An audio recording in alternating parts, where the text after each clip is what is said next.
ನಮಸ್ಕಾರ, ನನ್ನ ಹೆಸರು ಗೌರೀಶ್. ನೀವು ನೋಡ್ತಿದ್ದೀರ ಕನ್ನಡ ಫ್ಯಾಷನ್ ಟೆಕ್ ಚಾನಲ್. ಈ ವಿಡಿಯೋದಲ್ಲಿ ನಾನು ನಿಮಗೆ ಈಗ ಕಾಣಿಸ್ತಾ ಇದೆ ಅಲ್ವಾ, ಈ ಜಡೆ ಹಾಕ್ಕೊಳ್ಳೋದಕ್ಕೆ ಈ ಕ್ಯಾಪ್ನ ಯಾವ ರೀತಿ ರೆಡಿ ಮಾಡೋದು ಅಂತ ತೋರಿಸ್ಕೊಡ್ತೀನಿ. ನೆಟ್ಟೆಡ್ ಕ್ಲಾತಲ್ಲಿ ಇದು ನರ್ಸ್ಗಳಿಗೆ ಮತ್ತು ಪೊಲೀಸ್ ಜಾಬ್ ಮಾಡೋರಿಗೆ ತುಂಬಾ ಉಪಯೋಗ ಆಗುತ್ತೆ. ಮತ್ತು ಮನೆಯಲ್ಲಿ ನಾರ್ಮಲಾಗಿ ಹೆಣ್ಮಕ್ಳು ನೀವು ಜಡೆ ಕಟ್ಕೊಂಡ ನಂತರ ಇದನ್ನು ಹಾಕ್ಕೊಂಡ್ರೆ ಈ ಕ್ಯಾಪ್ ಅನ್ನೋದು ಕೂದಲು ಕೆಳಗಡೆ ಉದುರೋದಿಲ್ಲ. ಮತ್ತು ಅಡುಗೆ ಮಾಡಬೇಕಾದ್ರೆ ನೀವೇನಾದರೂ ಮನೆ ಕೆಲಸ ಮಾಡಬೇಕಾದ್ರೆ ಇದು ತುಂಬಾ ಯೂಸ್ಫುಲ್ ಆಗುತ್ತೆ. ಮತ್ತು ಕೂದಲು ಜಾಸ್ತಿ ಇದ್ರೂ ಇದು ಎಲಾಸ್ಟಿಕ್ ಇರೋದ್ರಿಂದ ನೋಡಿ ಈ ರೀತಿ ಎಕ್ಸ್ಪೆಂಡ್ ಆಗುತ್ತೆ. ಎಷ್ಟು ದಪ್ಪ ಕೂದಲಿದ್ರೂ ಇದು ನಿಮಗೆ ಫಿಟ್ಟಾಗಿ ಕೂತ್ಕೊಳ್ಳುತ್ತೆ. ಕೂದಲು ಏನಾದರೂ ಉದುರಿದ್ರೂ ಇದ್ರ ಒಳಗಡೆ ಇರುತ್ತೆ. ಒಟ್ಟಿನಲ್ಲಿ ಇದು ತುಂಬಾ ಯೂಸ್ ಆಗುತ್ತೆ ನಿಮಗೆ. ಇದಕ್ಕೆ ಜಾಸ್ತಿ ಖರ್ಚು ಆಗೋದಿಲ್ಲ. ಅರ್ಧ ಮೀಟ್ರ್ ನೆಟ್ಟೆಡ್ ಕ್ಲಾತು ಮತ್ತು ಅರ್ಧ ಮೀಟ್ರ್ ಈ ಎಲಾಸ್ಟಿಕ್, ಅರ್ಧ ಇಂಚ್ ದಪ್ಪ ಇರುವಂಥದ್ದು, ಅರ್ಧ ಮೀಟ್ರ್ ಎಲಾಸ್ಟಿಕ್ಕು, ಇಷ್ಟಿದ್ರೆ ಸಾಕು. ಇದಕ್ಕೆ ಬ್ಲ್ಯಾಕ್ ನೆಟ್ಟೆಡ್ ಆದ್ರೇ ಸ್ವಲ್ಪ ಚೆನ್ನಾಗಿರುತ್ತೆ, ಯಾಕಂದರೆ ಕೂದಲು ಅನ್ನೋದು ಬ್ಲ್ಯಾಕ್ ಕಲರಲ್ಲಿ ಇರುತ್ತಲ್ವ. ಹಾಗಾಗಿ ಇದು ತುಂಬಾ ಯೂಸ್ಫುಲ್ ಆಗುತ್ತೆ. ಈ ವಿಡಿಯೋದಲ್ಲಿ ನಾನು ನಿಮಗೆ ಇದನ್ನು ಎಕ್ಸ್ಪ್ಲೇನ್ ಮಾಡಿ ತಿಳಿಸ್ಕೊಡ್ತೀನಿ. ಈ ವಿಡಿಯೋ ಕಂಪ್ಲೀಟಾಗಿ ನೋಡಿದ ನಂತರ ಇದನ್ನು ಟ್ರೈ ಮಾಡಿ, ನೀವು ಮನೇಲಿ ಟ್ರೈ ಮಾಡಿ ಹೇಗೆ ಅನ್ನಿಸ್ತು ಅಂತ ನನಗೆ ಕಾಮೆಂಟ್ ಸೆಕ್ಷನಲ್ಲಿ ಕಾಮೆಂಟ್ ಮಾಡಿ ತಿಳಿಸಿ. ಫಸ್ಟು ನಿಮಗೆ ಇದಕ್ಕೆ ಮೆಜರ್ಮೆಂಟ್ಸ್ ಯಾವ ರೀತಿ ತೊಗೊಳ್ಬೇಕಂತ ತಿಳಿಸ್ಕೊಡ್ತೀನಿ. ಈಗ ನೋಡಿ, ಮೆಜರ್ಮೆಂಟ್ಸ್ನ ತೊಗೊಳೋದಕ್ಕೆ ಈ ರೀತಿ ಫಸ್ಟು ಜಡೆನ ಕಟ್ಕೊಂಡಿರಬೇಕು. ಈ ರೀತಿ ನೀಟಾಗಿ ಜಡೆ ಕಟ್ಕೊಂಡ ನಂತರ ಫಸ್ಟು ಸುತ್ತಳತೆ ಎಷ್ಟು ಬರುತ್ತೆ ಅಂತ ತೊಗೊಳ್ಳಿ. ಇದು ಸುತ್ತಳತೆ ಬಂದುಬಿಟ್ಟು 14 ಇಂಚು ಇದೆ. ಸ್ವಲ್ಪ ಫ್ರೀಯಾಗಿ ತೊಗೊಂಡಿದ್ದೀನಿ. 14 ಇಂಚು ಸುತ್ತಳತೆ ಫುಲ್ ಇದೆ. ಮತ್ತು ಇದ್ರ ಲೆಂತ್ ತೊಗೊಳ್ಬೇಕು. ಲೆಂತ್ ಕರೆಕ್ಟಾಗಿ ಸೆಂಟ್ರ್ ತೊಗೊಳ್ಬೇಕು. ಸೆಂಟ್ರ್ ಅಂದರೆ ಇದು 6 ಇಂಚ್ವರೆಗೂ ಬರುತ್ತೆ. ಇದು 6 ಇಂಚು ನಾನು ಲೆಂತ್ನ ತೊಗೊಂಡಿದ್ದೀನಿ. ಪ್ರತಿಯೊಬ್ಬರು ಈ ರೀತಿಯೇ ಮೆಜರ್ಮೆಂಟ್ ತೊಗೊಳ್ಬೇಕು. ಈಗ ನಿಮ್ಗೆ ಇದು ಸ್ಟಿಚಿಂಗ್ ಯಾವ ರೀತಿ ಮಾಡೋದಂತ ತೋರಿಸ್ತೀನಿ ನೋಡಿ. ಈ ಕ್ಯಾಪ್ನ ರೆಡಿ ಮಾಡೋದಕ್ಕೆ ಎಲಾಸ್ಟಿಕ್ ತೊಗೊಳ್ಬೇಕು. ಇದು ನಿಮಗೆ ಒಂದು ಅರ್ಧ ಮೀಟ್ರ್ ತೊಗೊಂಡಿರಿ ಅಂದರೆ ಕೆಲವರು ಸೈಜ್ ಮೆಜರ್ಮೆಂಟ್ಗೆ ಡಿಪೆಂಡ್ ಆಗಿರುತ್ತೆ. ಲೂಸ್ ಮೇಲೆ ಡಿಪೆಂಡ್ ಮಾಡಿಕೊಂಡು ತೊಗೊಳ್ಬೇಕು. ಈಗ ಈ ಮೆಜರ್ಮೆಂಟ್ಸ್ ಲೂಸು 14 ಇಂಚ್ ಬಂದಿದೆಯಲ್ಲ, ಅದಕ್ಕೆ ನಾನು ಅರ್ಧ ಮೀಟ್ರ್ ತೊಗೊಂಡಿದ್ದೀನಿ. ಇದರಲ್ಲಿ ಇನ್ನೂ ಸ್ವಲ್ಪ ಕಡಿಮೆ ಕಟ್ ಮಾಡಬೇಕು. ಈಗ ಮೆಜರ್ಮೆಂಟ್ಸು ನಾವು ತಗೊಂಡಾಗ 14 ಇಂಚ್ ಲೂಸ್ ಬಂದಿದೆಯಲ್ವ, ಈ 14 ಇಂಚ್ ಲೂಸಲ್ಲಿ ನಾವು 3 ಇಂಚನ್ನ ಮೈನಸ್ ಮಾಡಬೇಕು. 3 ಇಂಚನ್ನ ಮೈನಸ್ ಮಾಡಿ 11 ಇಂಚಿಗೆ ಕಟ್ ಮಾಡಬೇಕು. 11 ಇಂಚಿಗೆ ಕಟ್ ಮಾಡಿದ ನಂತರ ಮತ್ತೆ ಇದನ್ನು ಈ ರೀತಿ ಒಂದ್ರ ಮೇಲೆ ಒಂದು ಈ ರೀತಿ ಇಟ್ಟು ಇದನ್ನು ಡಬಲ್ ಸ್ಟಿಚ್ ಅನ್ನೋದು ಹಾಕಬೇಕು. ಅಂದರೆ ಡಬಲ್ ಸ್ಟಿಚ್ ಅಂದರೆ ಇದು ಫುಲ್ ರಫ್ ಮಾಡಬೇಕು ಇದನ್ನು. ಆವಾಗ ನಮಗೆ ಇದು ಸರೌಂಡಿಂಗ್ 10 ಇಂಚ್ ಅನ್ನೋದು ಬರುತ್ತೆ. 10 ಇಂಚ್ ಸಾಕಾಗುತ್ತೆ. ಎಕ್ಸ್ಪೆಂಡ್ ಮಾಡಿದಾಗ ಇದು ಒಂದು ಸ್ವಲ್ಪ ಜಾಸ್ತಿ ಅನ್ನೋದು ಆಗುತ್ತೆ. ಅಂದರೆ ಈ ರಫಿಂಗ್ ಮಾಡಬೇಕಾದ್ರೆ ಸ್ವಲ್ಪ ಜಾಸ್ತಿನೇ ರಫ್ ಮಾಡಿ ಈ ರೀತಿ ಎಳೆದ್ರೂ ಅರ್ಧ ಹೋಗಬಾರ್ದು. ಓಕೆನಾ. ಈ ರೌಂಡ್ ಅನ್ನೋದು ನಮಗೆ ಒಂದು 10 ಇಂಚ್ ಇದ್ದರೆ ಸಾಕು. ಈಗ ನೆಕ್ಸ್ಟು ಈ ಬಟ್ಟೆ, ಇದು ನೆಟ್ಟೆಡ್ ಕ್ಲಾತು. ಈ ನೆಟ್ಟೆಡ್ ಕ್ಲಾತ್ನ ನಾನು ನೋಡಿ ಸ್ಕ್ವೇರ್ ಫೀಟ್ ಲೆಕ್ಕದಲ್ಲಿ ತಗೊಂಡಿದ್ದೀನಿ ನಾನು. ಸ್ಕ್ವೇರ್ ಫೀಟ್ ಅಂದರೆ ನಮಗೆ ಹೀಗೆ 16 ಇಂಚ್ ಇದೆ ಈ ರೀತಿ, ಮತ್ತು ಹೀಗೆ ಕೂಡ 16 ಇಂಚ್ ಇದೆ.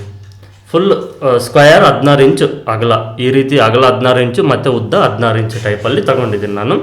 ಒಂದೇ ಮೆಜರ್ಮೆಂಟಲ್ಲಿ ಇರುತ್ತೆ. ಇದನ್ನು ಏನು ಮಾಡಬೇಕಂದ್ರೆ ಫಸ್ಟು ಒಂದು ಫೋಲ್ಡ್, ಈ ರೀತಿ ಒಂದು ಫೋಲ್ಡ್ನ ಮಾಡಬೇಕು ಕರೆಕ್ಟಾಗಿ.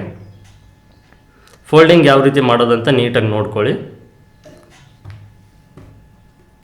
ಈ ರೀತಿ ಫಸ್ಟ್ ಒಂದು ಫೋಲ್ಡ್ನ ಮಾಡಿದ ನಂತರ ಮತ್ತೆ ಈ ಕಡೆ ಸೈಡಿಂದ ಇದನ್ನು ಈ ರೀತಿ ಒಂದು ಫೋಲ್ಡ್ನ ಮಾಡಿ.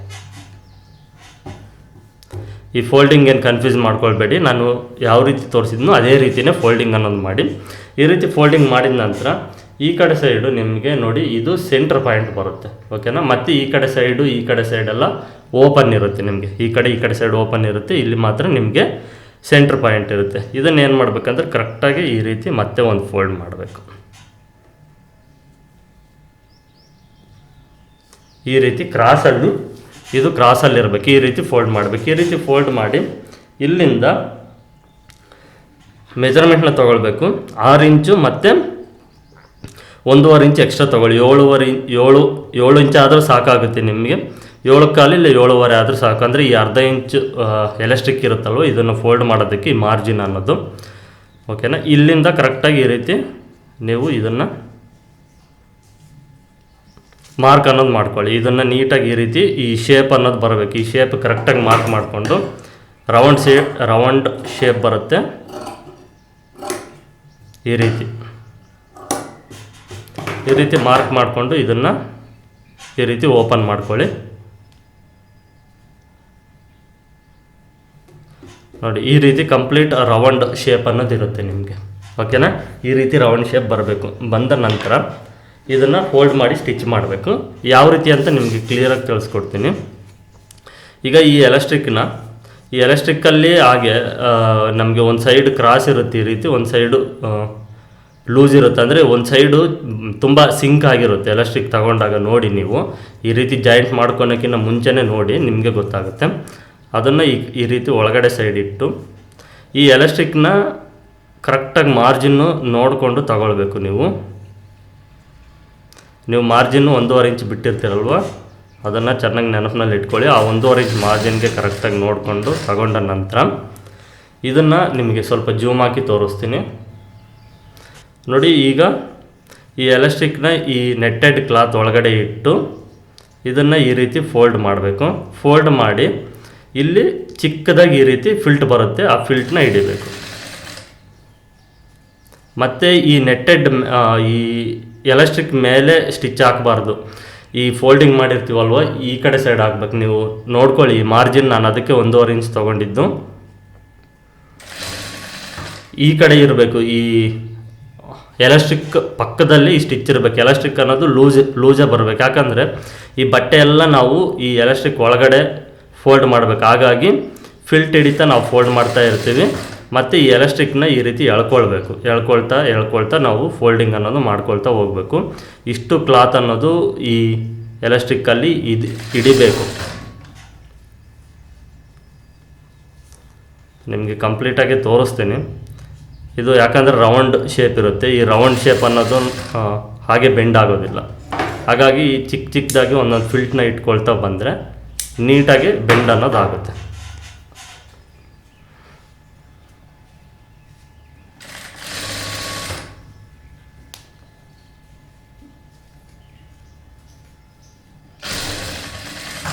ಜಾಸ್ತಿ ಎಳ್ಕೊಂಡು ನೀವು ಮತ್ತೆ ಅಟ್ಯಾಚ್ ಮಾಡಬೇಡಿ. ನೋಡಿ ಈ ರೀತಿ ಈ ಕಡೆ ಒಂದು ಸೈಡು ಇನ್ನೊಂದು ಸ್ವಲ್ಪ ಈ ರೀತಿ ಸರಿಸ್ಕೊಂಡು ಮತ್ತು ಈ ಎಲಾಸ್ಟಿಕ್ನ ಸ್ವಲ್ಪ ಫ್ರೀ ಮಾಡಿಕೊಂಡು ಮತ್ತೆ ಫೋಲ್ಡಿಂಗ್ ಮಾಡಬೇಕು.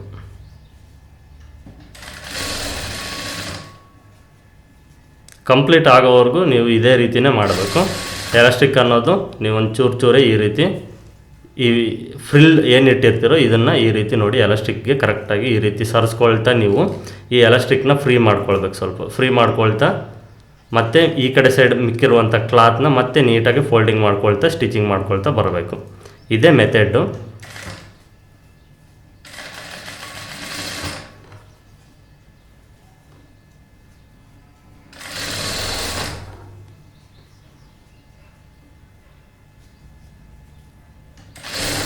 ಫ್ರಿಲ್ಸ್ ಬರುತ್ತೆ. ಫ್ರಿಲ್ಸ್ ಬಂದಿದ್ದ ಜಾಗದಲ್ಲೆಲ್ಲ ನೀವು ನೀಟಾಗಿ ಫ್ರಿಲ್ಸ್ನ ಇಟ್ಕೊಂಡು ಈ ರೀತಿ ಕಂಪ್ಲೀಟ್ ಒಂದು ಸ್ವಲ್ಪ ನಿಧಾನವಾಗಿ ಆಗಲಿ. ನೀವು ಇದನ್ನು ಕರೆಕ್ಟಾಗಿ ಫ್ರಿಲ್ಸ್ ನೋಡಿಕೊಂಡು ಮತ್ತು ಈ ಸ್ಟಿಚ್ ಅನ್ನೋದು ನೀವು ಯಾವುದೇ ಕಾರಣಕ್ಕೂ ಎಲಾಸ್ಟಿಕ್ ಮೇಲೆ ಸ್ಟಿಚ್ ಅನ್ನೋದು ಹಾಕಬಾರ್ದು. ಎಲಾಸ್ಟಿಕ್ ಮೇಲೆ ಒಂದು ಸ್ಟಿಚ್ ಬಿದ್ದರೂ ಮತ್ತೆ ಇದು ನೋಡಿ ಈ ರೀತಿ ಸರಿಸ್ಕೊಳ್ಳೋದಕ್ಕೆ ಬರೋದಿಲ್ಲ.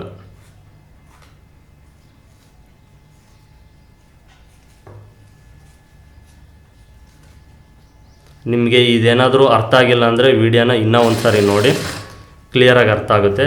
ಯಾವ ರೀತಿ ಇದನ್ನು ನಾವು ಫೋಲ್ಡ್ ಮಾಡಬೇಕು, ಯಾವ ರೀತಿ ಈ ಫ್ರಿಲ್ಟ್ನ ಇಟ್ಕೊಳ್ಬೇಕು, ಈ ಸ್ಟಿಚಿಂಗ್ ಯಾವ ರೀತಿ ಮಾಡಬೇಕು ಅನ್ನೋದು ನೀವು ಅರ್ಥ ಆಗಿಲ್ಲ ಅಂದರೆ ವಿಡಿಯೋನ ಇನ್ನೂ ಒಂದು ಸಾರಿ 2 ಸಾರಿ ನೋಡಿ, ಕ್ಲಿಯರಾಗಿ ಅರ್ಥ ಆಗುತ್ತೆ.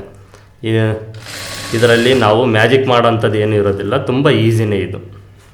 ನೋಡಿ ಈ ರೀತಿ ಸರಿಸ್ಕೊಳ್ತಾ ಎಲಾಸ್ಟಿಕ್ನ ಫ್ರೀ ಮಾಡ್ಕೊಳ್ಬೇಕು ಅಷ್ಟೇ. ಫ್ರೀ ಮಾಡ್ಕೊಳ್ತಾ ಸ್ಟಿಚಿಂಗ್ ಅನ್ನೋದು ಮಾಡ್ತಾ ಬರಬೇಕು.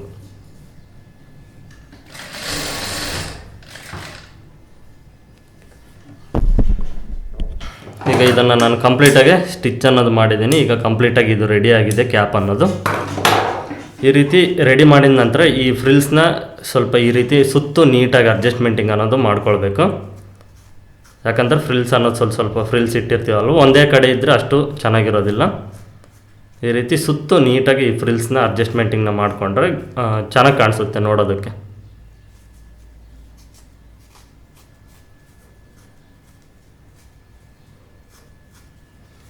ಈ ರೀತಿ ಇರುತ್ತೆ ನೋಡಿ, ನಿಮಗೆ ಈಗ ಕಾಣಿಸ್ತಿದೆ ಅಂದ್ಕೊಂಡಿದ್ದೀನಿ.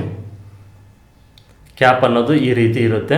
ಇದು ಎಷ್ಟು ದೊಡ್ಡ ಜಡೆ ಹಾಕ್ಕೊಂಡ್ರೂ, ಕೂದಲು ಎಷ್ಟು ದಪ್ಪ ಇದ್ರೂ ಇದು ಆರಾಮ್ಸೆ ಆಗುತ್ತೆ, ಯಾಕಂದರೆ ಎಲಾಸ್ಟಿಕ್ ಇರುತ್ತೆ. ಈ ರೀತಿ ಎಕ್ಸ್ಪೆಂಡ್ ಅನ್ನೋದು ಆಗುತ್ತೆ, ಹಾಕ್ಕೊಂಡಾಗ ಈ ರೀತಿ ಎಕ್ಸ್ಪೆಂಡ್ ಅನ್ನೋದು ಆಗುತ್ತೆ. ಮತ್ತು ಇಲ್ಲಿ ಸ್ಪೇಸ್ ಅನ್ನೋದು ತುಂಬಾ ಜಾಸ್ತಿನೇ ಇರುತ್ತೆ. ಇಲ್ಲಿ